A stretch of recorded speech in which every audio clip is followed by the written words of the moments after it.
Quando alguém passa mais tempo na solidão do que é considerado normal, as pessoas começam a se preocupar. O que está acontecendo com essa pessoa? Ele está bem? Ela está deprimida? E então dizemos a eles para irem lá, conhecerem pessoas e se conectarem. Os humanos são animais sociais, dizem eles. Ou, faça o que fizer, não se isole. Isolar-se é ruim para você. Mas muitas vezes, raciocínios como estes parecem cair em ouvidos surdos. O indivíduo em questão não quer socializar e não tem interesse em se relacionar ou fazer amigos. Essa pessoa só quer ficar sozinha. O isolamento social autoimposto é uma questão complexa. Eu sei que é complexo porque eu mesmo experimentei isso. E para ser honesto, ainda estou experimentando isso até certo ponto. Veja, a meu ver, o isolamento social nem sempre é imposto. Em muitos casos, é também uma escolha deliberada. É uma fuga das desvantagens de se envolver com os outros. É a condição de estar desligado, de ter jogado a toalha no ringue, de ter decidido não jogar, pelo menos por um tempo.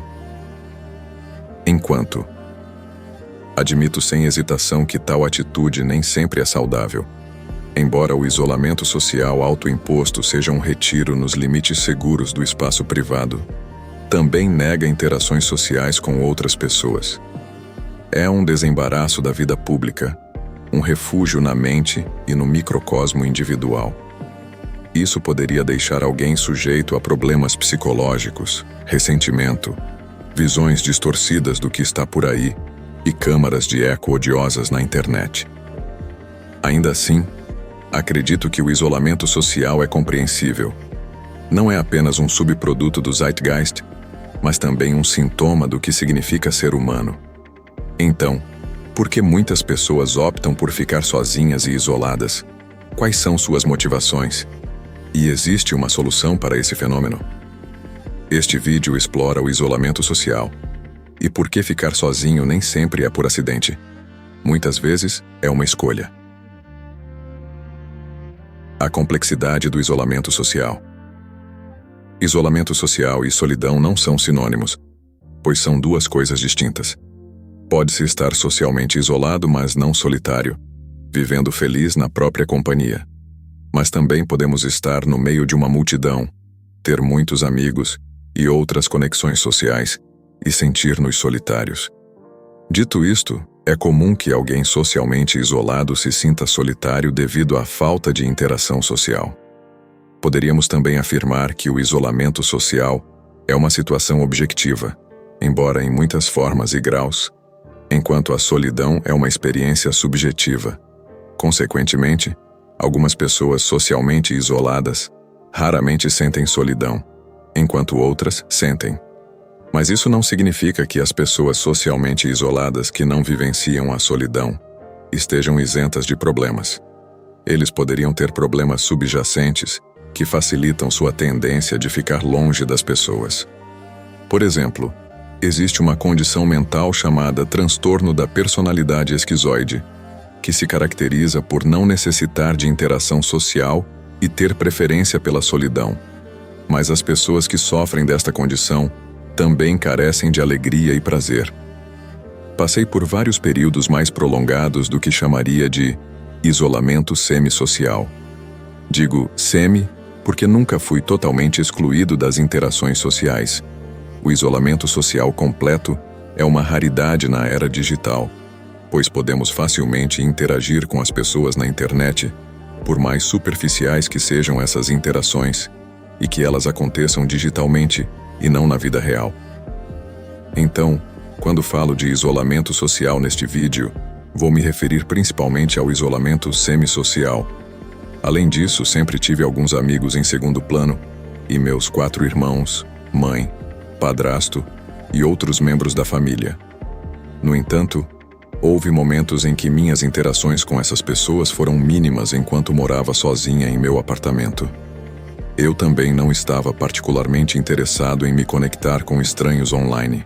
Os períodos sem ver as pessoas tornaram-se mais longos quando parei de trabalhar em um emprego regular e comecei a criar conteúdo em tempo integral em algum momento de 2019.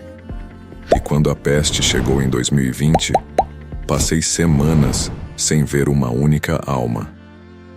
Quando olho para trás, para esses tempos, admito que acabei me sentindo solitário e isolado dos outros. Mas nem sempre fiquei incomodado com isso. Como tudo voltou ao normal, tenho até saudades daqueles tempos de isolamento imposto pelo governo. Apesar dos momentos de solidão, também proporcionou um consolo sem precedentes, uma libertação temporária do mundo. Já tive algum alívio depois de escapar da vida no escritório. Mas o isolamento forçado levou este alívio a outro nível, pois libertou-me de obrigações sociais, como ir a festas a que não queria ir. O vírus foi uma desculpa perfeita para evitar completamente as pessoas. Casamentos e festas de aniversário cancelados, embora muito triste para as pessoas envolvidas, honestamente, foi como música para os meus ouvidos. No entanto, também houve dias em que ansiava por interação social à medida que sentimentos de solidão tomavam conta de mim. Desejo e aversão. Eu sei. Só posso imaginar o que Epicteto teria dito se eu tivesse assistido às suas palestras, mas acho que sou humano. Ainda estou em conflito sobre aqueles tempos, e até que ponto eles foram benéficos para mim e até que ponto foram prejudiciais. No entanto, ensinaram-me que o isolamento social é uma resposta a um duplo vínculo. Por um lado, afeta a inclinação inerente das pessoas para a interação social. Por outro lado, livra as pessoas da mesma coisa a que estão inclinadas. Eu ansiava pelo que gostava de não fazer simultaneamente, que era me conectar com as pessoas. Além disso, senti uma solidariedade estranha e silenciosa com o resto do mundo. De repente, eu não era o único a passar a maior parte do tempo na solidão. Através das medidas impostas pelo governo, passei a ter muitos companheiros. Percebi que estar sozinho é mais agradável quando muitos outros têm um destino semelhante. No entanto, experimentei o que é ter uma interação mínima com as pessoas, e o que isso fez com os meus pensamentos e percepções do mundo, e com os meus estados emocionais, o que nem sempre foi positivo. Mas também experimentei o prazer de não aturar as pessoas por muito tempo. E a alegria e a paz que encontrei durante o bloqueio me deixaram perplexo. As pessoas geralmente odiavam, mas eu não teria me importado se durasse mais alguns anos. Então pensei comigo mesmo: o que há de errado comigo? Escondendo-se das pessoas. O filósofo do século XVIII, Arthur Schopenhauer, pode ter a resposta à minha pergunta.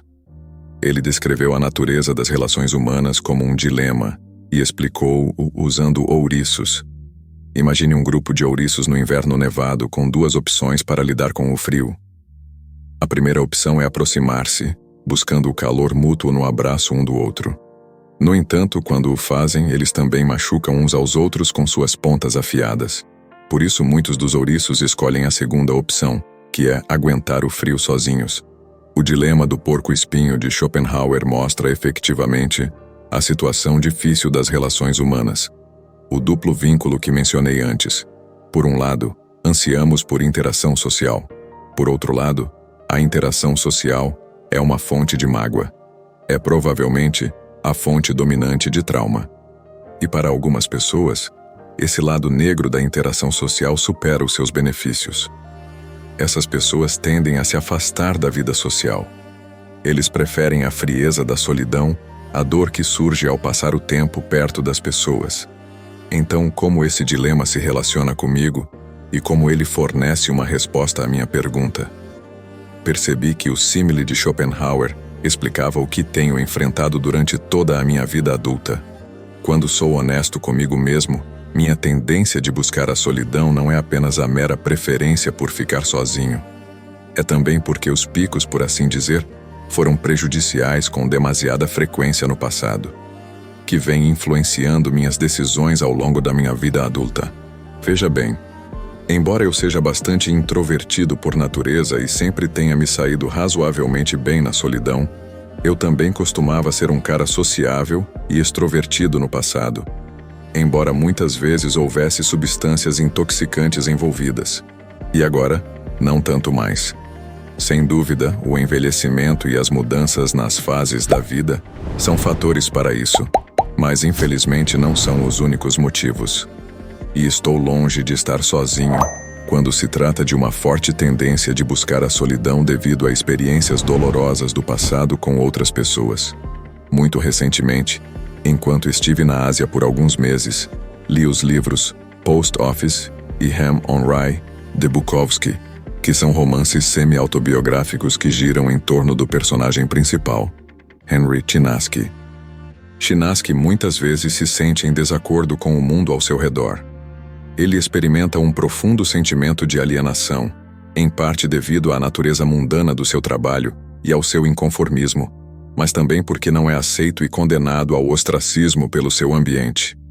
Ele é um lobo solitário estereotipado. Ele também busca consolo no álcool, para aliviar seus traumas passados, mas também como um lubrificante social, com o qual posso me identificar pessoalmente fortemente. Bukowski é conhecido por ser uma figura solitária, que preferia a companhia de alguns amigos próximos ou passar um tempo sozinho, lendo e escrevendo. Quando questionado se odiava as pessoas, ele respondeu: "Eu não as odeio. Só me sinto melhor quando elas não estão por perto." Além do trauma e da exclusão social, existem mais fatores que levam as pessoas a preferirem a solidão. Podemos ver um exemplo curioso disso no Japão, um país que lida com uma população crescente, predominantemente masculina, que vira as costas à sociedade e passa a vida isolada. Essas pessoas são chamadas de hikikomori, que significa afastamento social. Tendo permanecido no Japão por quase 2 meses, não muito tempo atrás, posso imaginar por que os japoneses seriam propensos ao isolamento social. Na minha experiência, o Japão é um lugar utópico. É incrivelmente seguro, muito estruturado, bonito e bem organizado, e tudo ali parece se mover em harmonia quase perfeita, desde as pessoas nas ruas até o transporte público. Mas, ao mesmo tempo, considero os japoneses muito hierárquicos e difíceis de se conectar, o que pode ser em parte devido à barreira linguística, e parece haver muita pressão social sobre essas pessoas. A sociedade espera que eles participem plenamente, subindo na carreira e constituindo família. E as oportunidades de ter sucesso no Japão são rígidas. Geralmente, os japoneses têm que garantir que estarão empregados logo após o ensino superior, e muitas vezes trabalharão para o mesmo empregador pelo resto da vida. A vida profissional é dura e intensa no Japão.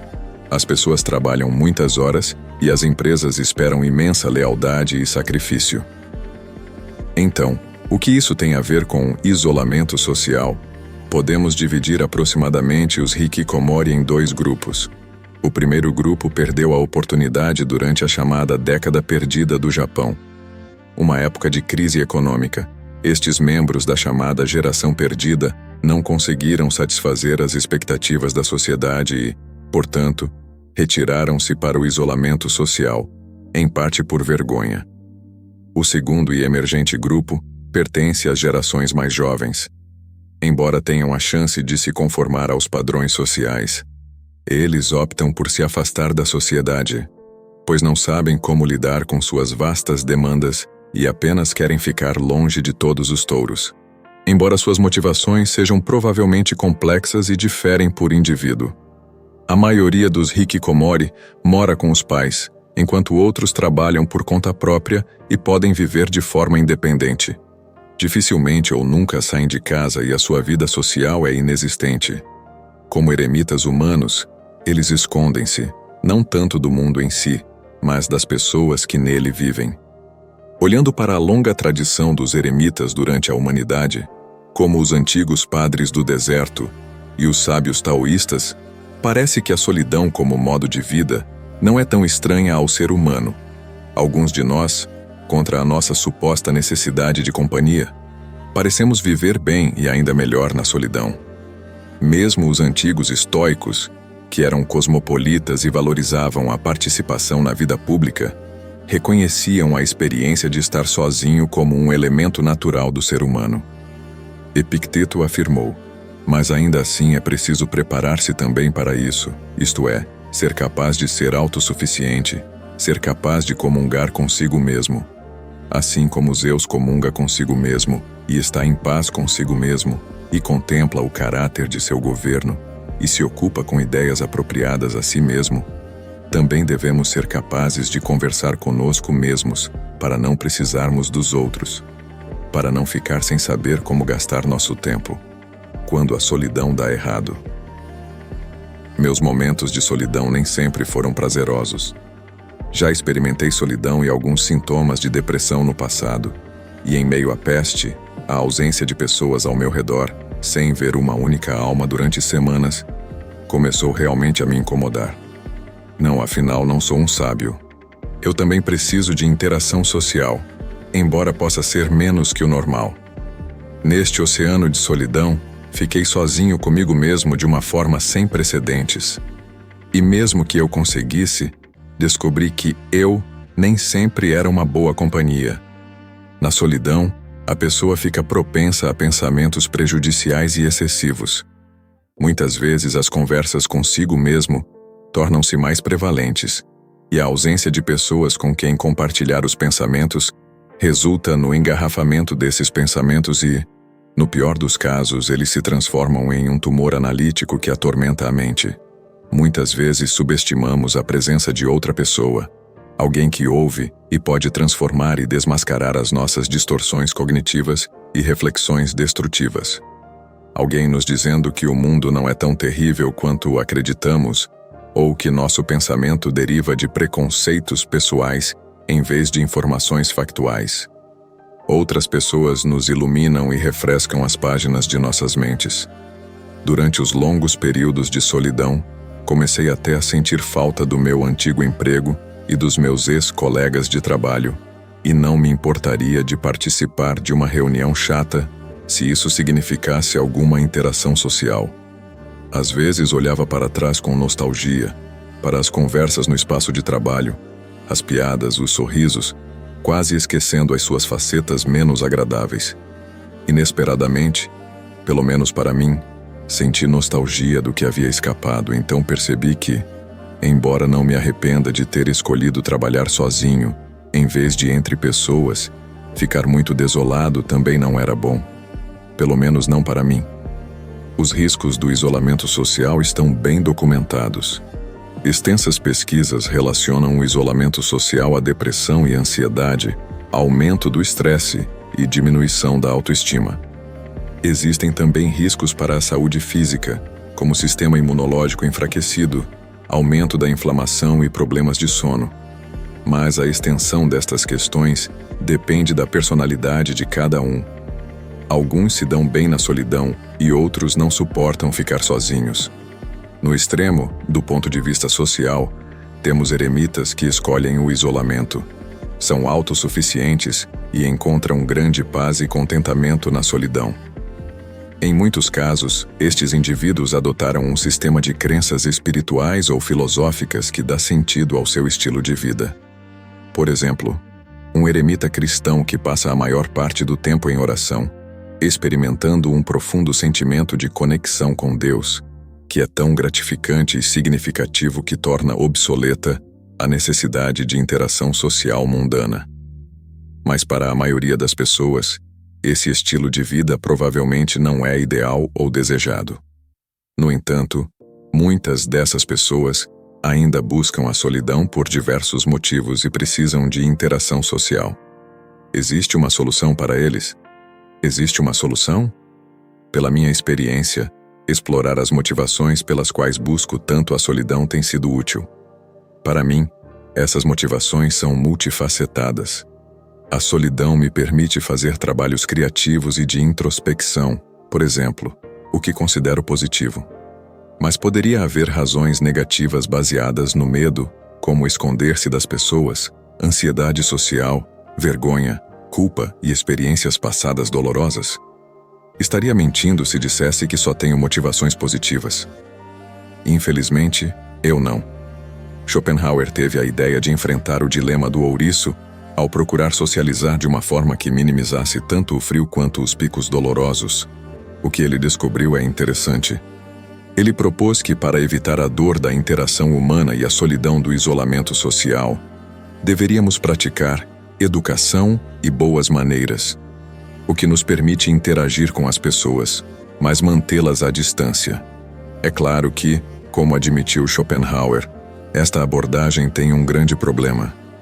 A necessidade de calor mútuo não será adequadamente satisfeita. Então, o que resta? Devemos correr o risco de nos machucar? De ficarmos presos a pessoas que nos sugam a vida?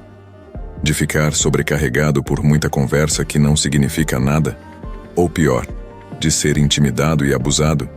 Bem, o que me ajudou foi ser seletivo e criativo.